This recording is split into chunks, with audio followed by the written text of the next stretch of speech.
எப்ப நாம சேருவோமோ, எப்படித்தான் சேருவோமோ, அல்லாடும் என் உசுரும் அதுவரையும் தாங்கிடுவோம். எப்ப நாம சேருவோமோ, எப்படித்தான் சேருவோமோ, அல்லாடும் என் உசுரும் அதுவரையும் தாங்கிடுவோம். உடன் பிறந்த சகோதரி காலமான அதிர்ச்சி. போர்க்களமும் சதறடிக்க கைபேசஞ்சு தாயுனிக்க மாலை அணிவித்து அஞ்சலி செலுத்தின ஏராளமானோர். எங்கும் அலங்கோலம் தாய் மனசு கலங்குதையா.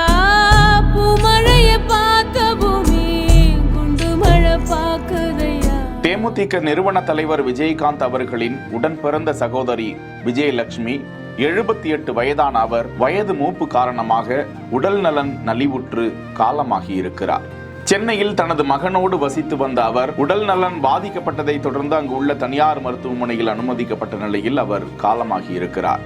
மதுரை அண்ணா நகரில் இருக்கக்கூடிய அவரது சொந்த இல்லத்திற்கு உடல் எடுத்து செல்லப்பட்டிருக்கும் நிலையில் முன்னதாக விஜயகாந்தின் மகன்கள் பிரேமலதா விஜயகாந்த் அவர்கள், அவரது சகோதரரும் கட்சியின் பொருளாளருமான சுதீஷ் உள்ளிட்ட ஏராளமானோர் விஜயலட்சுமி அம்மாவிற்கு மாலை அணிவித்து அஞ்சலி செலுத்தினர். கேப்டனின் சகோதரிக்கும் அவரது குடும்பத்தினருக்கும் ஏராளமானோர் ஆழ்ந்த இரங்கல்களை பதிவிட்டு வருகிறார்கள்.